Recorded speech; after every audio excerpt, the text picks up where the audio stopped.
Good evening. Good to see some familiar faces once again.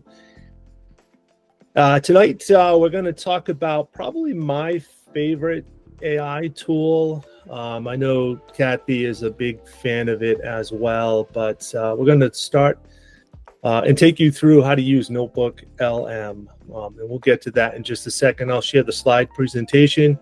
But for those who, I think just about everyone has joined us before, but for those who don't know, my name is Pete Guyon. I am an instructional coach coordinator for the city of Cranston. I am released from the classroom, a former special educator for about 18 years, but released from the classroom to promote district initiatives. Most recently, even though it's not the top of the district's priority list, but most recently, both Kathy and I have been looking to promote teacher use of AI and how it can possibly help you out in the classroom. Kathy?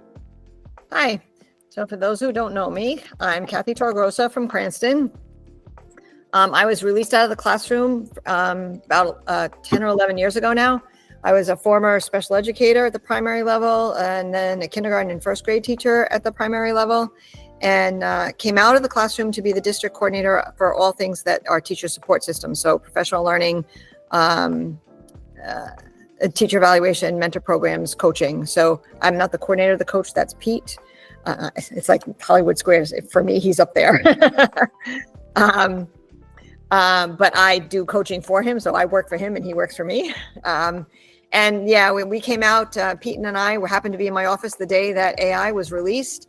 And we were, oh crap, for the first hour. And oh my gosh, this is amazing in hour 2. And we've been on the run with it since. And every time that we are looking at AI platforms to share with teachers, it's always, is this really good? Is this easy to use? Is it versatile across grade levels so that, we can teach it to one grade level or all grade levels? So we're very selective on what we choose to share with you. So, there's a lot out there.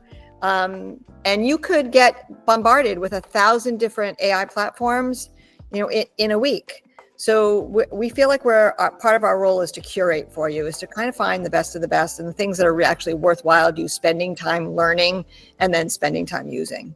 So hope you like it. NotebookLM is fun. Awesome. Great. I am, let's do this. You beat me to the presentation. I was about to do that while you were talking. Yeah, I know. Perfect. Let's do this. Let's kind of get everyone situated with the presentation. So I did share the link in the chat, so everybody should have access to that. Once again, Kathy and I have done lots of these presentations with a small crew like we have tonight. You can either, if you're having mic issues like Steve, you can just put your question in the chat, but feel free to either use the chat or to unmute yourself and ask away. But tonight we're going to talk about NotebookLM, and as I said before, definitely I'd have to say it's probably my favorite AI tool. Kathy and I have already introduced ourselves. Tonight, I'm going to try to give you, since we do have plenty of time this evening, I'm going to give you a thorough description of what NotebookLM is and probably give you a more thorough demonstration of how to use it. We're going to give you time to mess around with NotebookLM to see what it can do as well. And then we're going to share a couple of resources and then answer any questions at the very end regarding NotebookLM. Just first of all, I guess let me just ask, and maybe either using the animation or the fingers, the thumbs up on the Google Meet or whatever. Has anyone used NotebookLM as of yet? I can only see a handful of the screens here, but I'm just curious. Maybe Kathy, you could tell me. Looks like Amy's used it. Kathy, you don't count. Steve said, I'm assuming Steve hasn't. Okay, great. So a couple things about NotebookLM. First and foremost, it is a Google product. So you can access it. It is a web. You can only use it through accessing it through the web, I guess is what I want to say. There is not an app for it yet. However, there has been discussion about making it its standalone app.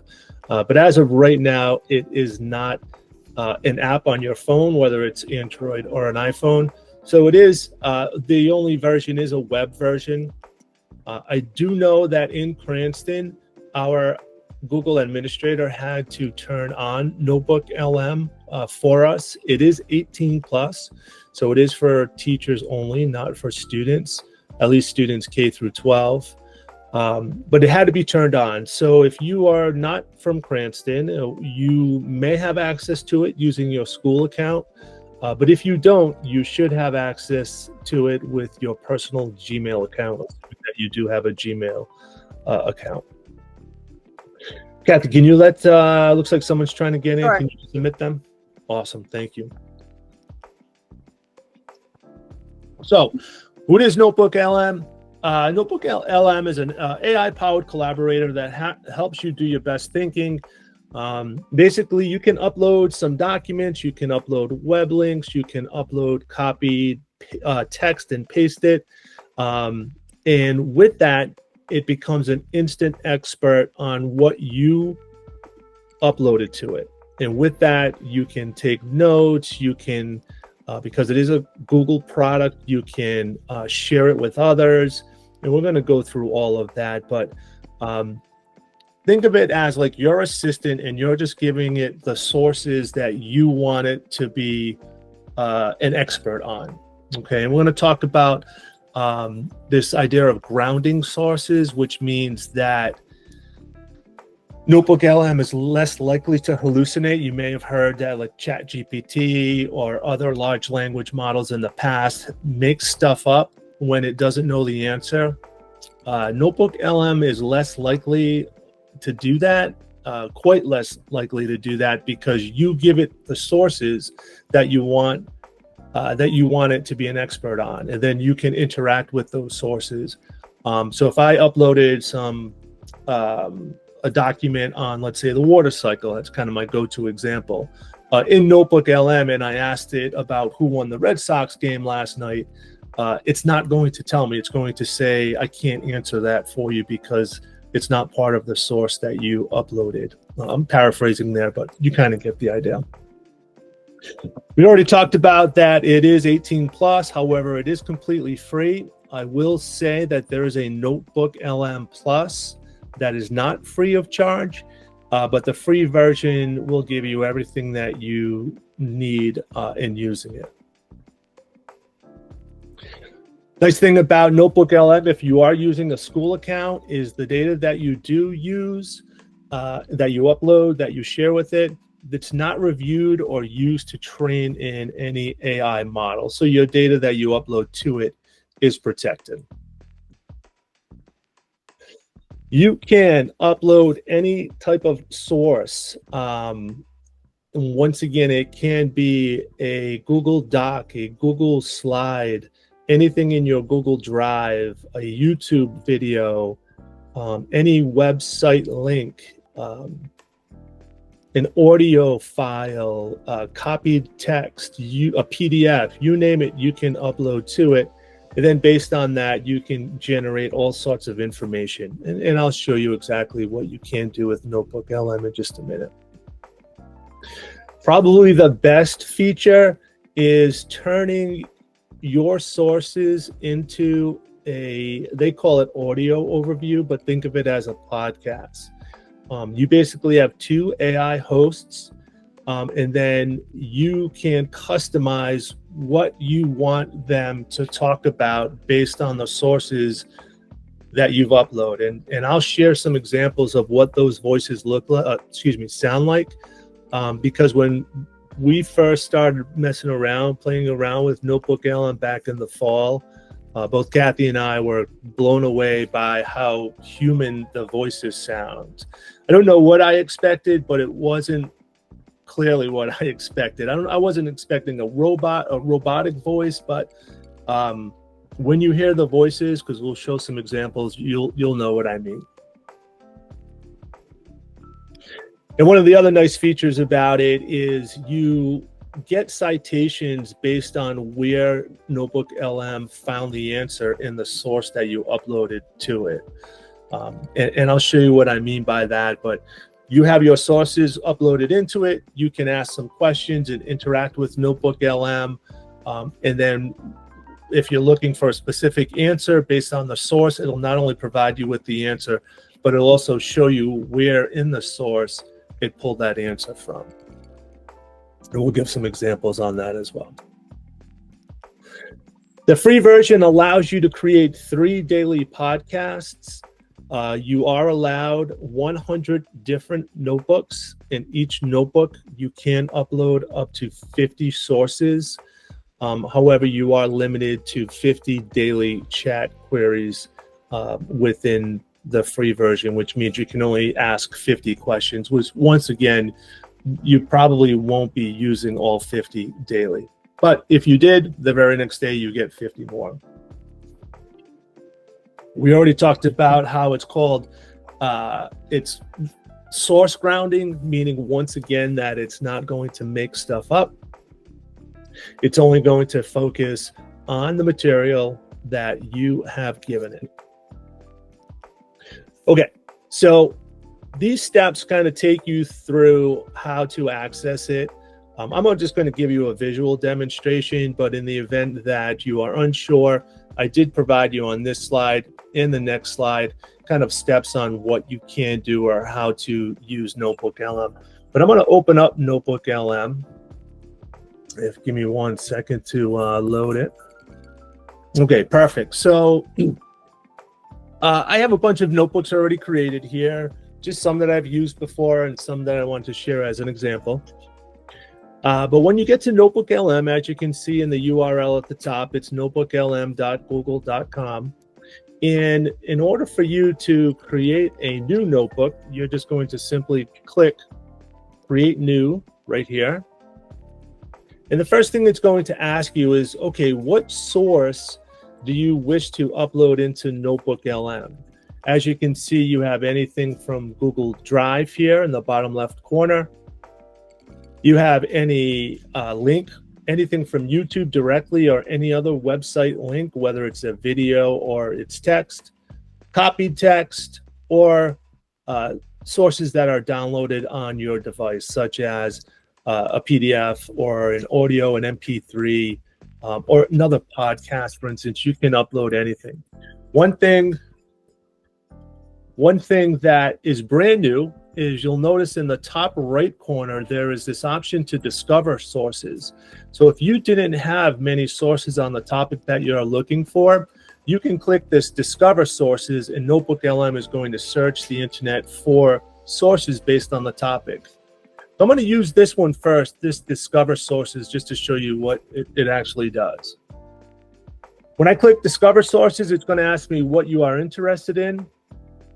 I'm going to go with just to mix it up a little bit, Kathy, since I've been using my water cycle, the Pythagorean theorem.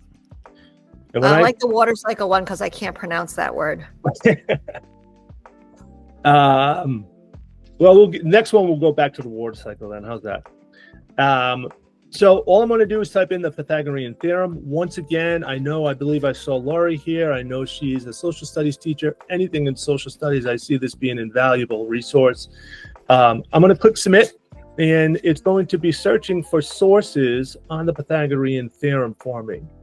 And it's given me, it looks like a couple of something from NASA, something from Reddit. How is the Pythagorean theorem used in construction? Looks like there's a PDF. As you can see, it gives me a bunch of different sources. Once again, I have the ability to upload up to 10 of them. So if I wanted to see what exactly it was, I would just click on this here. But for right now, I'm just going to use Pythagorean theorem used in construction. So I'll uncheck all of those sources and then just check that one. How is the Pythagorean theorem used in construction? I'm going to click import. And now it's uploading on the left-hand side. It's a pretty, for the most part, user-friendly dashboard, if you may. On the left-hand side, you have your sources. You can always add more sources if you wish, or if you want to discover and look for additional sources, you can do that. In the middle, you have the ability to chat with those sources or chat with NotebookLM and ask questions about this particular source. You'll notice that here you'll have the option to save a note, to add a note, to generate a podcast, otherwise known as an audio overview, or to look at this brand new tool as well called a mind map. And on the right-hand side, you have the studio. They call it the studio. This is where I can customize my podcast and then generate it. And when I say customize, you can do anything to the customization of it. So as of right now, the podcast is in English only when you generate it. But if I customize it and I say that I want the hosts to speak in Spanish, they will speak in Spanish. Or I have an example in which I asked them to speak in Arabic. I have one that I said to speak like a pirate. Another one that I said to, if your students are they into Fortnite or soccer or baseball or football or music, whatever the case is, that you can ask it to, try to relate it to the soccer field, for instance, for the Pythagorean theorem. And it will try to do that as it generates that podcast. But in addition to the podcast on the studio side, you also have this quickly create a study guide, a frequently asked question document, a briefing doc, or if it applies, a timeline as well. So within the chat here, you'll notice that any question that I want to have, that I want to ask, I'll just start typing right in this box at the bottom. It does give you some options in regards to types of questions you may want to ask. But at the very top, you'll notice that it gives me a quick summary. It states that the provided text explains the practical applications of the Pythagorean theorem within the construction industry, and it goes through a couple of other things. If I wanted to see what that source was, I can always click on the source, and the source itself gives me another quick summary, which is basically the summary here. Gives me some key topics. It then also shows me everything that was in this article here. So as I go down, I can see the actual link to the website and what was on that website. Now, I have no idea what this website was, but quickly looking at it, maybe this wasn't the best one if you were looking to introduce the Pythagorean theorem, but it might be a good one to share with your students to show how it's used in construction, depending on your level of student, of course. So in the, going back to the chat, if I was to ask, what is the Pythagorean theorem? I'll click send. And not only does it tell me what it is, but as I mentioned before, it also has these numbers after it. So everything that it pulls to answer my question, it shows me by clicking on that one where exactly it got that information from. So when I said it kind of cites where it got it from, this is what I was referring to, these numbers here.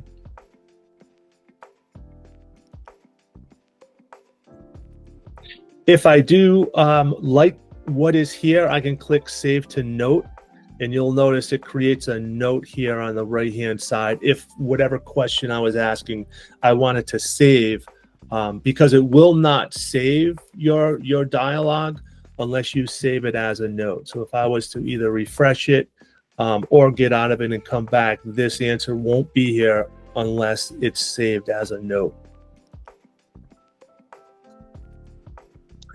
One of the nice things here is if I wanted to add a note, I would quickly just add a note, and I can type in additional information here if I wish to add something to it.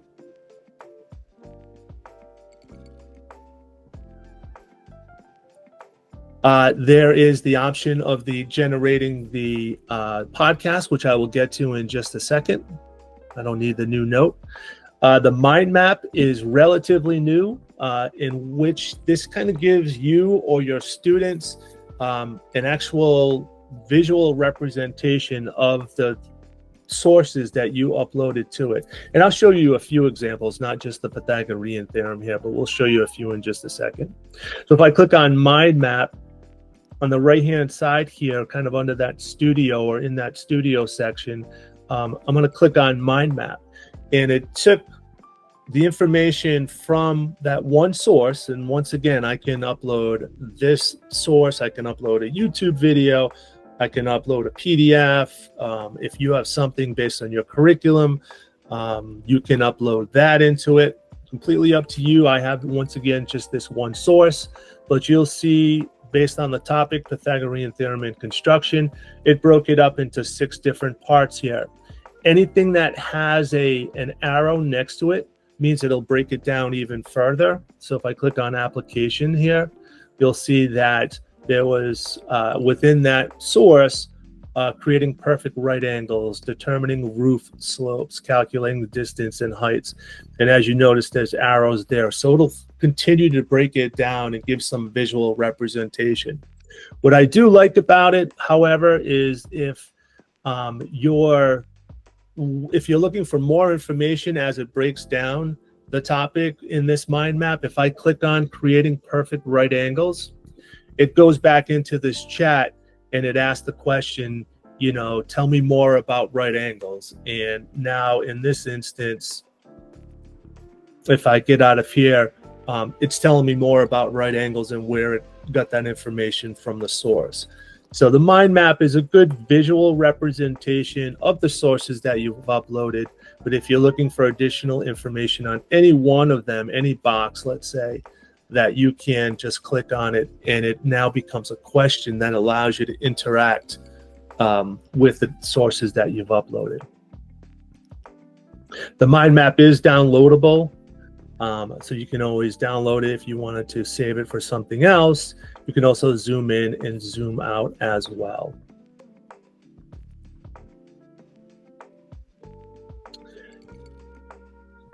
If I am looking for a quick study guide based on the source that I've uploaded, I can just simply click on study guide. And within seconds, it's creating a study guide for me. When I click on that, you'll see that based on that one source, it's created 10 questions. It has given me the 10 answers to my 10 questions. It's given me a couple of essay questions to ask, as well as a glossary of key terms.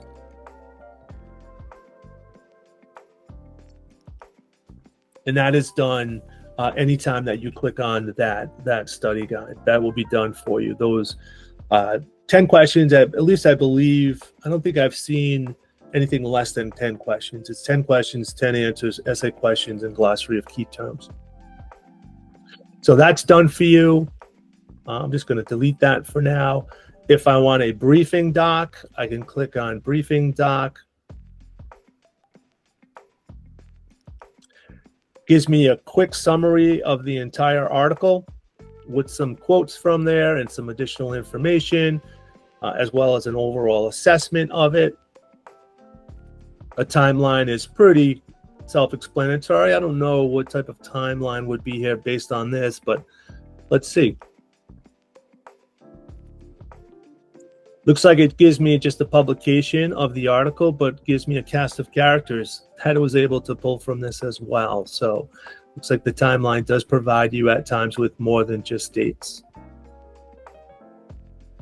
Then it also asks you a frequently asked question. So think about maybe what content that you teach, what you might want to try uploading to it, because we'll give you time to be able to do that in just a few moments.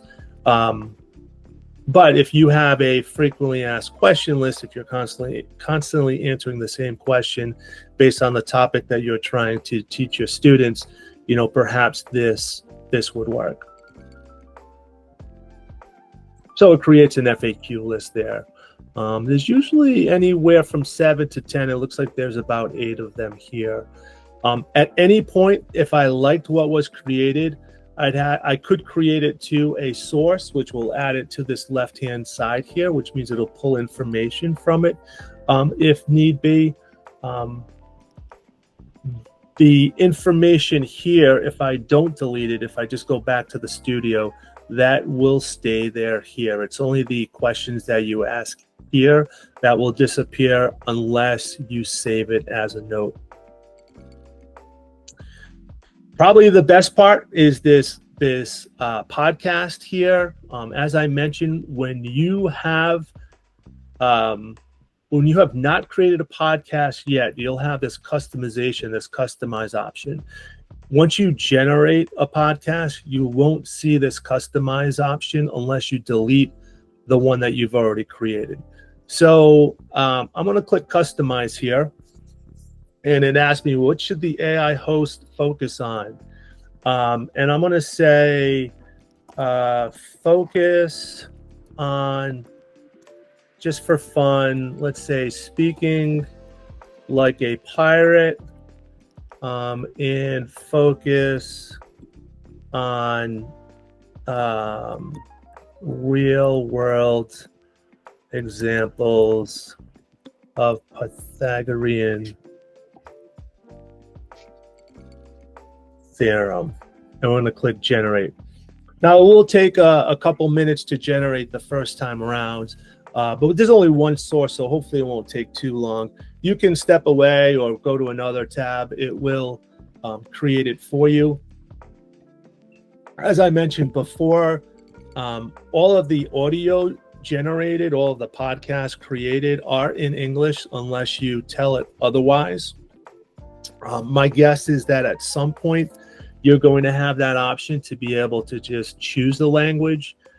For instance, there's just been a rollout, an update to NotebookLM. We have not seen it in Cranston yet, but in the settings option, you'll have this, I forget what, I think it was called language output. And you'll be able to create these documents in whatever language you choose. Usually with updates, it takes a couple of weeks to roll out to the different school districts. I don't have it on my personal account, nor do I have it here, but probably any day now, my guess would be my guess that you'll see language output somewhere below send feedback probably. And when you click on language output, you'll be able to choose the language that this information would be in. So if you are teaching multi-language learners, whatever the case may be, you can create a study guide in said language. All right, so the podcast was generated. Let's see if they speak like a pirate. There's 2 co-hosts. There's a male and a female voice. Let's see how they do in speaking like a pirate. Hopefully you'll be able to hear this. Oi there, matey. Welcome to another one of our deep dives into the vast ocean of knowledge. A pleasure to be here. Today we're hoisting the sails and charting a course toward a treasure chest of numerical gold. And we owe it all to you, our trusty listener. You see, you pointed us towards a fascinating scroll. A scroll. Or a source, rather, from Elsie Construction. All right, I'm with you. And it's got us all excited to explore a true marvel. Okay, I'm intrigued. What is it? The Pythagorean theorem. Oh, the Pythagorean theorem. A theorem as sturdy and reliable as the timbers of a galleon. Now, if you're thinking Pythagoras, sounds like some old buccaneer with a parrot on his shoulder. We're but good. You're not far off. Yeah, in terms of age, at least. But this idea about right-angled triangles is as essential as a strong mast in a hurricane. Absolutely, especially. All right, so you get the idea. So it did follow my directions rather well, which is kind of neat, you know, depending on, once again, what your students like, what your students enjoy.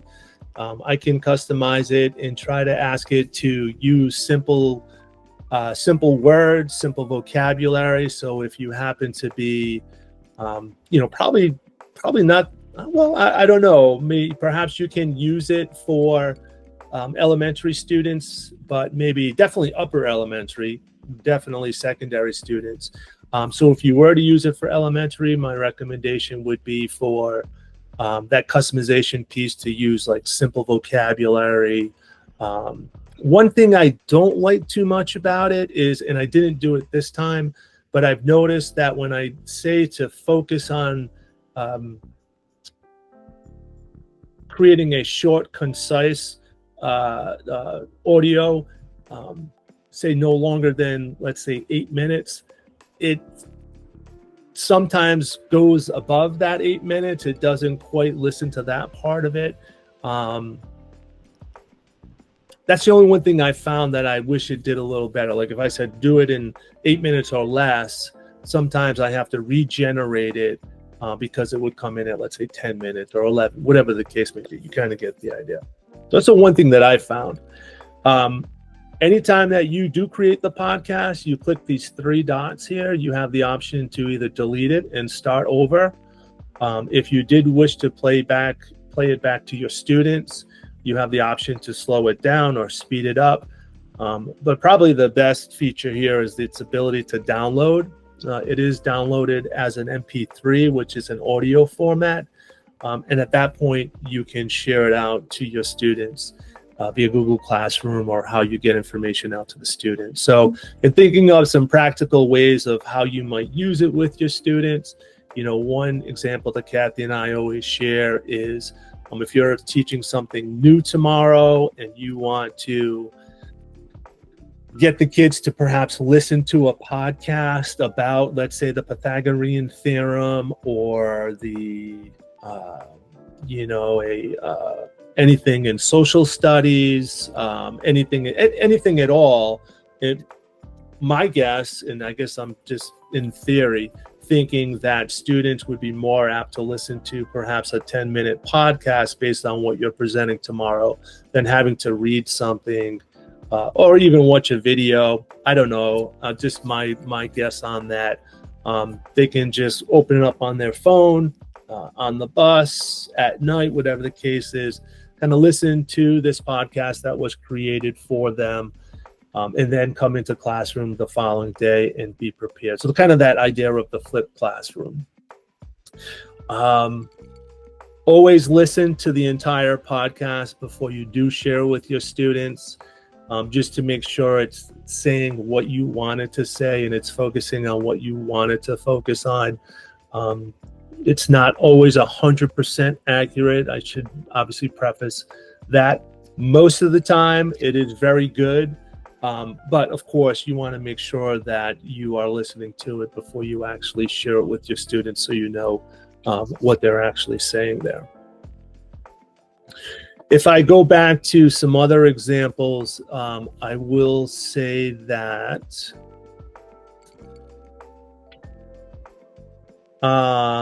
let's see, I did upload for just to let you know, I took the slides presentation that you all have access to. I uploaded it to NotebookLM, and I asked to create a podcast based on the presentation that I'm going over for you. My customization with this one, I asked to relate it to the Red Sox, I believe. This won't take as long. It just needs to reload because it was already created. But one of the additional features that's in beta, they're kind of just experimenting with it right now. And you'll see like this one's 16 minutes. Like it's kind of lengthy for one, but whatever. One of the nice features that it's experimenting with, and I'm not sure where they're going with it, is this interactive mode. So when you click on interactive mode, the two hosts will start talking, but you're allowed to join the conversation and ask a question. So for instance, I'll play this. All right, everybody, welcome to your deep dive for today. We're going to get into NotebookLM. That's right. We're going to talk about how it can really help you engage. Oh, hey, welcome. What's up? Yeah, hey, can you tell me the two presenters that are speaking about NotebookLM in this presentation? Absolutely. If you look at slide 2, it mentions Kathleen Torregrossa and Pete Guyon from Cranston Public Schools. Yeah, those are the folks who put this presentation together. Great question. Exactly. And their insights are what we're diving into today to help you. So as we were saying, this is all about giving you tools. So there's this interaction piece that you can speak with the co-host, if you may, to ask them to answer a particular question. Trying to think of the different ways that you could possibly use that, aside from the, hey, that's pretty neat, that's a cool feature. But if you're, presenting something to your students and they have questions, you can, join the conversation and ask the question and see what type of response you get. Kathy, a good question? Well, I have a comment, I guess. One of the nice parts about that particular feature, where once the kids realize that they can ask the podcast questions, and podcasts they're used to, they understand podcasts. They've all listened to them, especially in the middle schools and high schools, but they don't get to interact with them. So this is a new feature, so that it boosts. Anytime you get something new in front of kids, it's going to boost student engagement. So have them listening, and as they listen, have them have a card or a note or a piece of paper in front of them that they can develop a question, and have them hold it up, and you can walk around the room. And if somebody comes up with a really good question, you can, go ahead, ask it, and have them. So they're literally listening to be the one to be able to ask questions. So that just boosts the student engagement a little bit more. Yeah, no, great suggestion. And once again, this is for you as the teacher to be accessing this and to be presenting it to the students. They are not for the students to use, because once again, it is 18 plus. So this is a teacher facing tool, just to reiterate that. I did also in the past, I know I've gotten this suggestion from Kathy. We have the Cranston Public School teacher contract. So the contract for Cranston Public School teachers is here. That I know Kathy answers a ton of questions that people call about the contract. Come on, Pete, you're giving away my secrets. People think I have the contract memorized. Okay, sorry, I do that. Kathy doesn't. She memorizes the contract, so she knows the answers. But you can upload a contract and then ask a question about, I don't know what is, let's say, longevity. Oops, missed if I spelled it right. And it'll actually go into, actually I spelled it wrong again. It still was able to figure it out and then answer that question for us based on that contract. So there's another different way that you can use it. I did create, based on this notebook, a high school student whose primary language was Arabic. I uploaded a YouTube video on the Second Industrial Revolution, and in my customization, I had said to both co-hosts should speak in Arabic, and I think I said be as concise as possible. And this was only a 4-minute video, but they did speak in Arabic. Jolla så bygger ju upp i. Vilka tog så lansna och vad nu smaktigo. I don't know what they're saying, but if you have a student that whose primary language isn't English and you feel that it could be a valuable resource for them, that is an option for you. I also, you're also, I should say, able to take a picture of notes, handwritten notes. So in this instance, here's the image. This is a student's notes on bias. It talks about implicit and explicit bias. They're able to upload that, and NotebookLM is able to pull the words off of that and offer you all of the features, such as a study guide, such as a podcast, anything else. So, pictures of a document can also be uploaded as well, and anything can be created from it. All right, everybody, welcome back for another deep dive. Excited to be here. You know me, I love to dig into complex topics, and today is no exception. We are tackling bias. Huge topic. It really is. So it gets into the notes here that are on that particular page as well. Can I jump in on that one as well, please? Sure, of course. Think about that as far as, again, student engagement.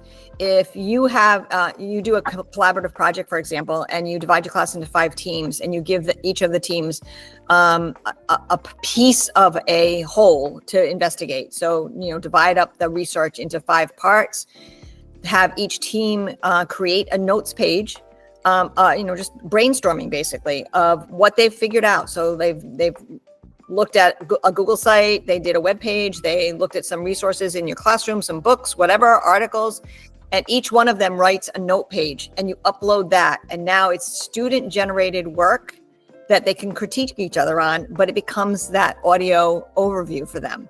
But it's their work and they're all participating in the whole. So, I like trying to use AI, but in ways that forces kids to really engage with each other and talk and problem solve, and then use AI to kind of put it all together and draw them in. And I think this is one of those examples that is just the fact that they can do student handwriting, and you have to pick the kids that have decent handwriting though, that can upload that as a record of what the group work was, and then have a discussion about the group work is a pretty phenomenal task.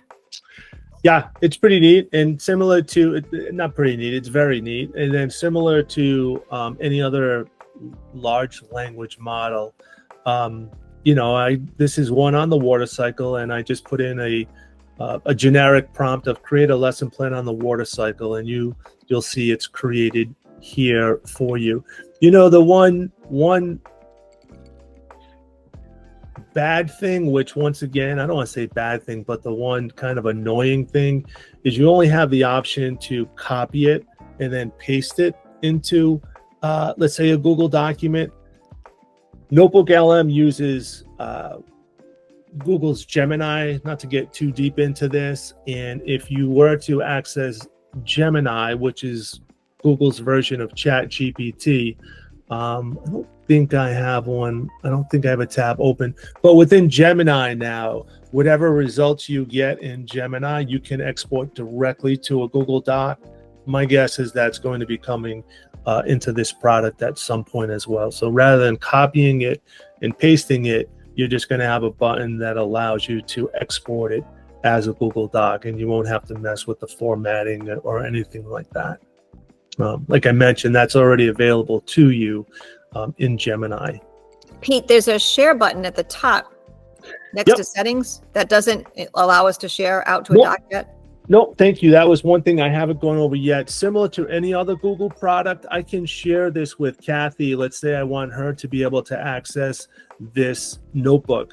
I can share it with Kathy right here and just type in, Kathy's name.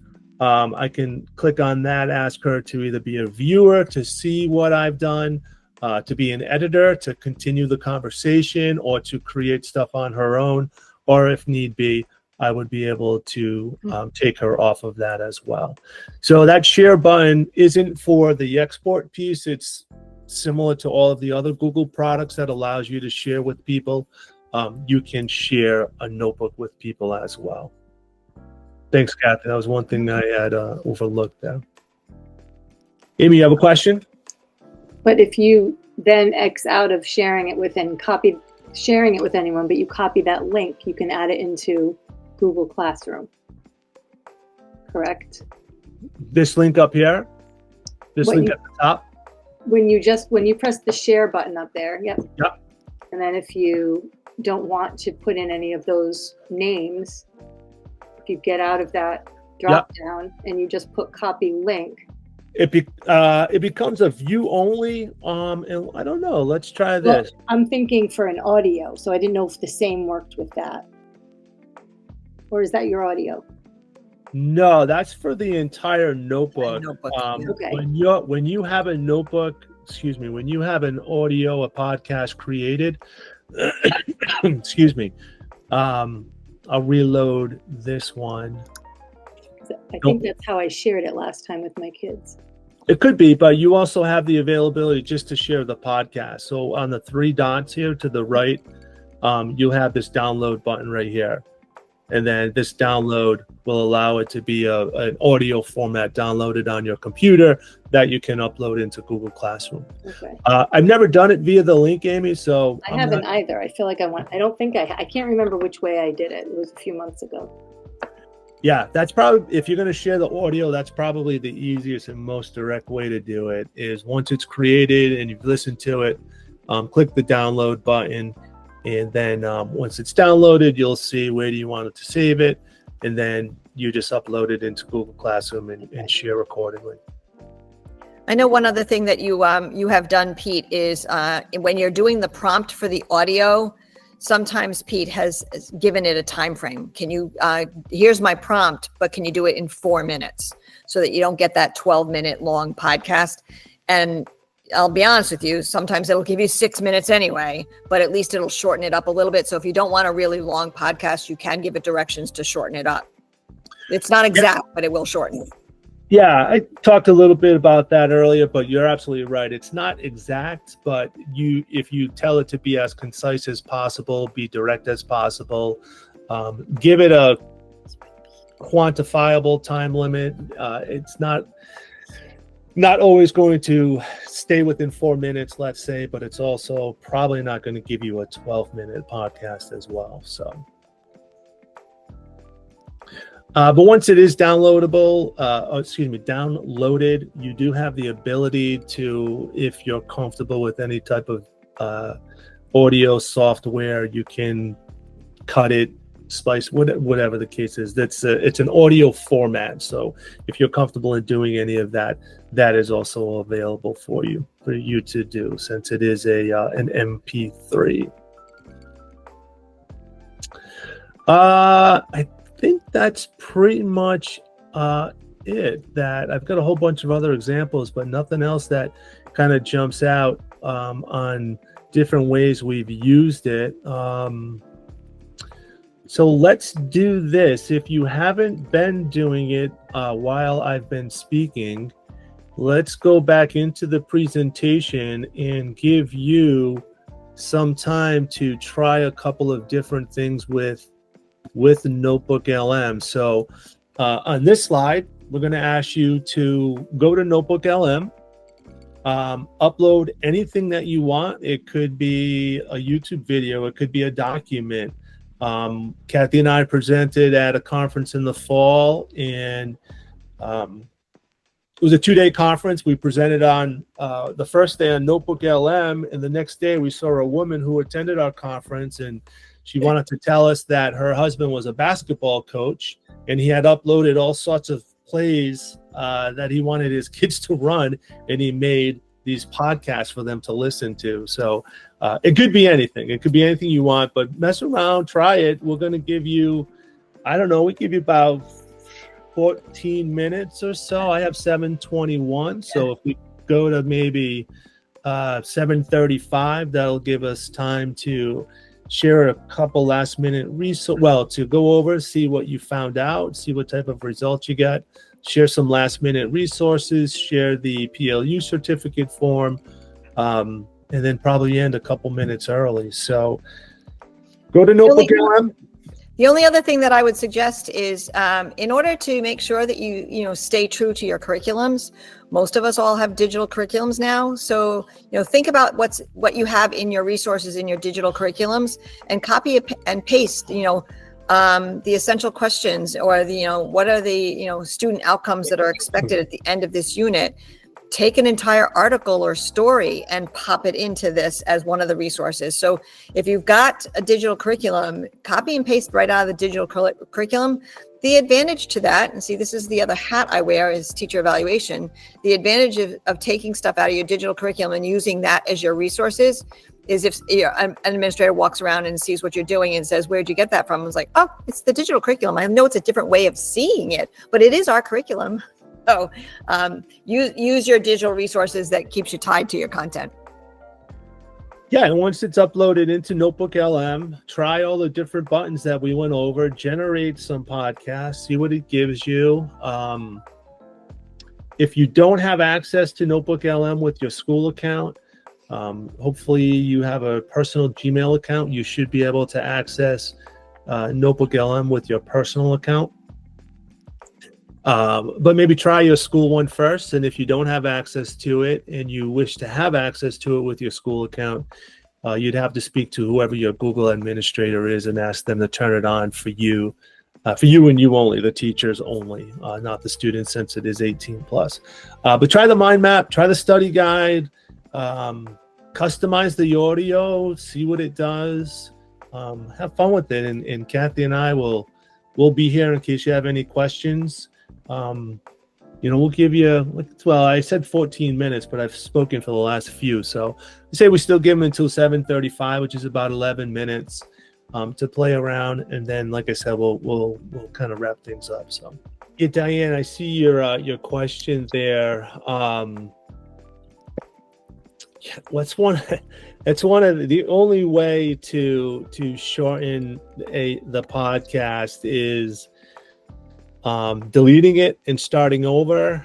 And in the customization option where it says customize, you can try to say focus on being direct, concise, to the point, keep it less than 8 minutes or 6 minutes or whatever it is. The one problem that I ran into with that is it doesn't always listen to you. I hate to humanize it by saying it won't listen to me, but you know what I mean. It just, for whatever reason, it doesn't. It'll still make a longer podcast. I guess it depends on the number of sources, number one. The only other option is if you like the podcast, but it's 13 minutes long, is putting it into an audio editor and just cutting it and only taking what you need. But I don't know how comfortable you would be with that. So I would, if you don't like the length of it, I would delete it and then maybe change your instructions for it and then try to generate it again. Just keep in mind, you only get 3 daily generations for a podcast.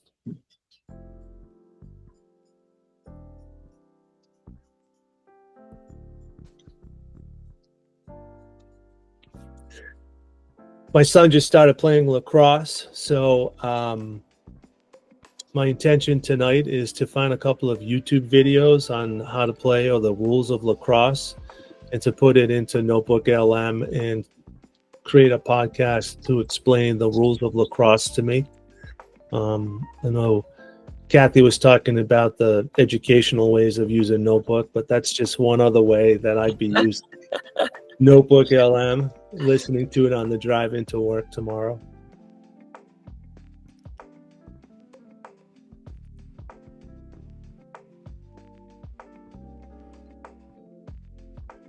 Yes, great point, Karen. Absolutely. I know the kind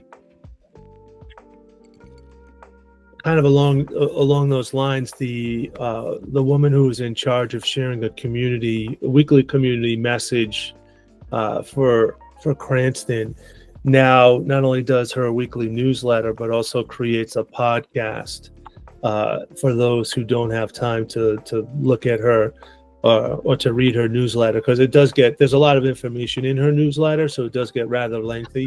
But she also creates a weekly podcast that goes with her newsletter. So, thinking about the different ways that students learn as well. I mean, your students best, but if you do have some auditory learners, then this would be a valuable resource for you. All right, I have 7:36. Can just to kind of stay on time here and perhaps get everyone out a couple minutes early. Anyone have any other questions or different ideas on how you would possibly use NotebookLM? Something that we haven't mentioned?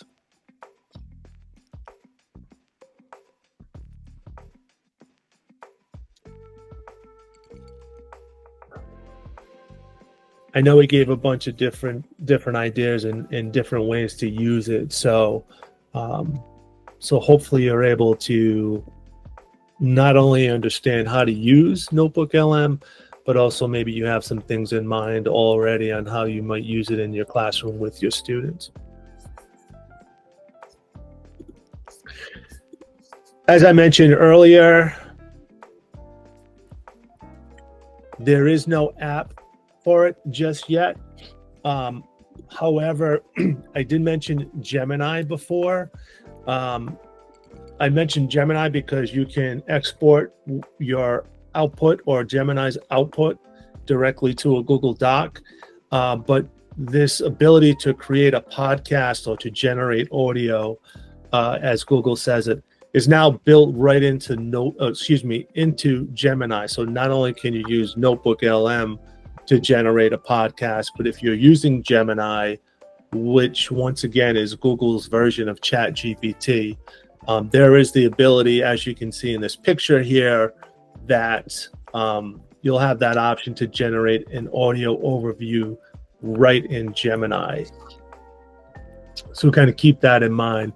This screenshot is the bottom prompt box in Gemini. So that's kind of what I grabbed there. And when you upload something to it, you'll see here,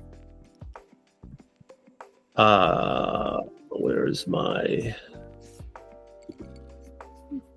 perfect. You'll see right here, is generate audio overview, which will create the podcast right in Gemini for you.